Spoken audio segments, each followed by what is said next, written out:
Hello student. तो आज मैं आपको बताने वाला हूं प्रकाश का अपवर्तन। मतलब आज हम प्रकाश के अपवर्तन को मात्र 2 मिनट में कंप्लीट करने वाले हैं, बिल्कुल बेसिक तरीके से। सबसे पहले हम बात करेंगे प्रकाश का अपवर्तन।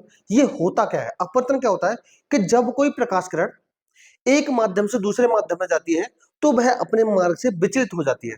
मतलब जब कोई प्रकाश किरण अब एक माध्यम से दूसरे माध्यम में जाती है, अपने मार्ग से क्या हो जाती है? विचलित हो जाती है। जैसे मान लीजिए ये है, यहां पर एक माध्यम मैंने वायु मान लिया और दूसरा माध्यम मैंने मान लिया बेटा जल। जो वायु होगी वो विरल माध्यम होगा, जल होगा वो कौन सा होगा? सघन माध्यम होगा। ठीक है, यहां से कोई प्रकाश किरण आई, यहां पर टकराई और बीच में जो होता है हमारा अवलंब। प्रकाश किरण आई, टकराई, टकराने के बाद ध्यान रखना इसे सीधे जाना चाहिए था, लेकिन बेटा माध्यम दूसरा है तो अपने मार्ग से विचलित हो जाती है। इसी को हम क्या बोलते हैं? प्रकाश का अपवर्तन। दोबारा समझ लीजिए, जब कोई प्रकाश किरण एक माध्यम से दूसरे माध्यम में जाती है तो वह अपने मार्ग से विचलित हो जाती है। एक और कंडीशन क्या है?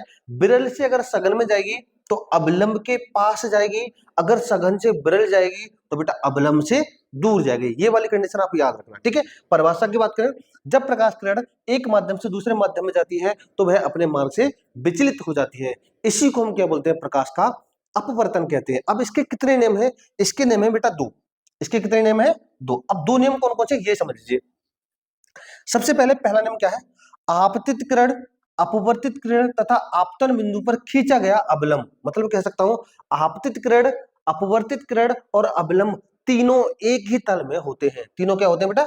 एक ही तल में स्थित होते हैं। आपतित किरण, अपवर्तित किरण और अवलंब तीनों एक ही तल में होते हैं। दूसरा नियम इंपॉर्टेंट नियम है, ये आपसे पूछा जाता है। दूसरा नियम क्या है कि किन्हीं दो माध्यमों के लिए आपतन कोण मतलब की ज्या, आपतन कोण की साइन ज्या, साइन ज्या मतलब साइन आई, आपतन कोण की साइन ज्या और अपतन कोण की साइन ज्या का जो अनुपात होता है बेटा क्या होता है? नियतांक होता है। मतलब sine i upon sine r किसके बराबर होता है? एक नियतांक होता है। इसे हम किसका नियम भी कहते हैं? इसे नेल का नियम भी कहते हैं। ये हमारा था प्रकाश का अपवर्तन। वीडियो अच्छा लगा हो तो वीडियो को लाइक कीजिए और चैनल को सब्सक्राइब कीजिए। मिलते हैं फिर अगले वीडियो में।